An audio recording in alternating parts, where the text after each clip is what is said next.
Hey everybody, tonight I have a proof, a number theory proof, fairly elementary, where I want to prove the contrapositive. Let's call this very first proposition here. If no prime divides all three of x, y, and z, where x squared plus y squared is equal to z squared, then we'll call this part down here b, right?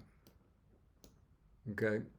Now I couldn't really think of a way to do it directly. Yeah, I guess it would have to play in to the contrapositive proof in some fashion. But anyway, this is the problem statements of this implication form. Proposition A implies proposition B. The truth of proposition A implies the truth of proposition B. I happen to believe it's slightly easier to do the contrapositive, which goes like this.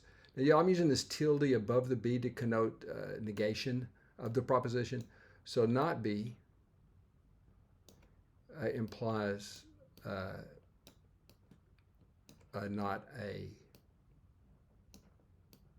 Y'all, one way for me to remember this, if it is raining, the ground is wet. If it is not raining, the ground is not wet. Okay, it's a pretty easy way for me to, but this part right here is called the contrapositive.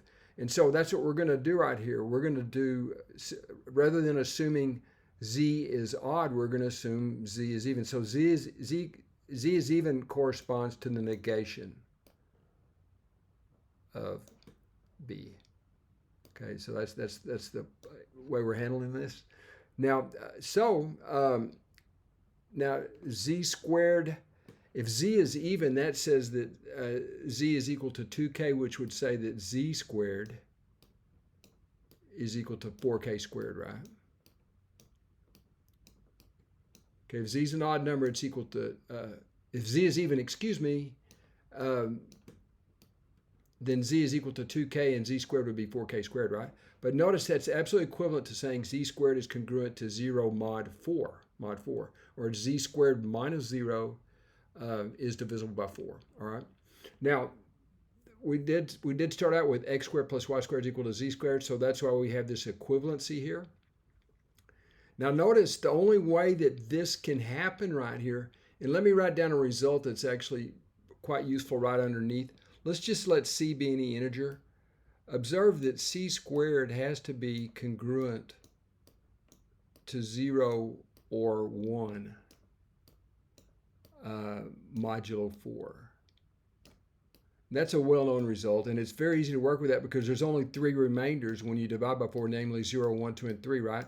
Notice that 3 squared is congruent to 1, right? 3 squared is equal to 9, which is congruent to 1. All you have to do is check 0, 1, 2, and 3 because every integer is congruent to one of those 4 numbers. All right, so 3 squared is congruent to 1, and of course 2 squared is congruent to 0, right? 2 squared is equal to 4, which is congruent to 0 mod 4.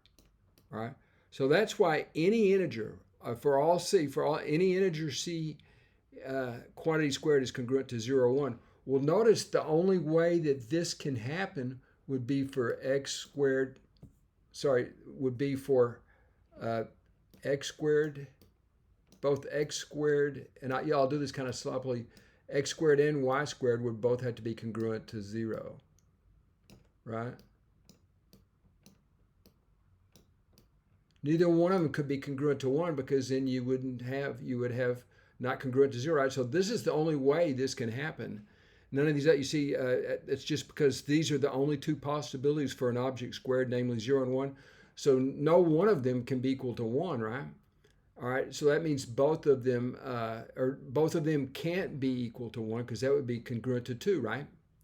So we have this truth right here, but that both of these statements imply that since this is modulo 4, lest we forget, that improves if x squared is a multiple of 4, well then x is certainly an even number, so that implies xy. I don't even have to say that much. X and y are even. That means they have a divisor too, okay? So what we have is x, y, and z are multiples of 2, okay? Or they have a prime factor, okay? Are divisible by 2. Are divisible by 2.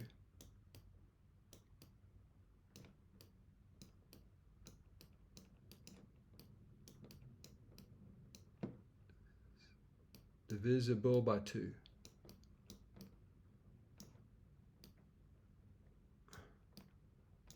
Yeah, that finishes the proof, because what were we trying to show? Okay, well, what does not A mean? Not A would mean that there is a prime divisor, right? If this is A, not A would mean there is a prime divisor that divides all three, x, y, and z, and we found out that it's divisible by 2, which is prime. 2 is prime, right?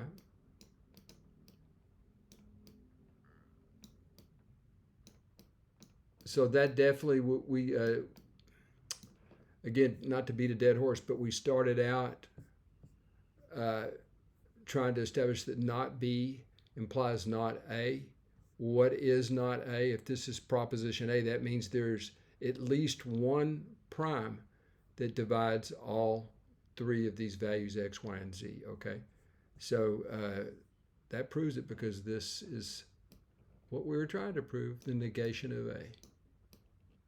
Okay, folks, thank you for viewing.